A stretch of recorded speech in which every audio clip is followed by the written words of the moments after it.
Soit Benoît Hamon, il assume, et c'est parfaitement son droit, il est légitime pour le faire, il a été désigné.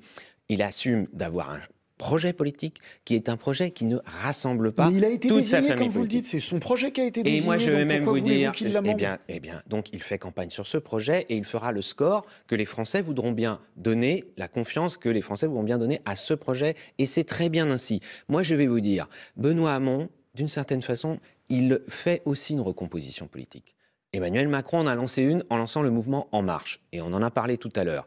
Benoît Hamon, lui, il en fait une, on va dire, à la gauche de la gauche, une gauche rouge-verte. C'est parfaitement son droit. C'est les électeurs qui trancheront. Alors, à quoi ça sert Pourquoi ils n'ont rien d'autre à dire pour les soutiens de Benoît Hamon que des commentaires sur Manuel Valls, plutôt que de parler de leur projet, peut-être parce qu'ils sont un petit peu acculés, peut-être parce qu'ils sont un petit peu aux abois par rapport à ce qu'ils voient comme réaction dans la population. Peut-être, Monsieur de Rugy, parce que Manuel Valls, comme vous, n'avait pas respecté la charte que vous avez signée. La parole donnée. La parole donnée. Peut-être que c'est pour ça qu'ils sont en colère. C'est important aussi, ça, la parole donnée. C'est vrai que les frondeurs du Parti Socialiste sont les champions de la parole donnée, de l'esprit collectif, de l'esprit collectif, de la discipline de parti. Mais oui, mais je vais vous dire une chose. Est-ce que le non-respect de la parole des uns rachète le non-respect de la parole des autres? Mais il y a des gens qui assument et d'autres pas.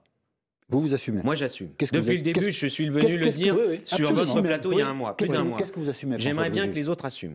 Eh bien, j'assume qu'à partir du moment où je vois bien qu'il y a une incompatibilité de projet, qu'il y a des contradictions au sein de la gauche. Vous le saviez avant? Excusez-moi, ce qu'on ne savait pas, c'est quels seraient les projets présentés quand on s'est lancé dans la primaire, y compris. C'est un peu particulier, mais c'est ainsi. On ne refera pas l'histoire. Vous savez,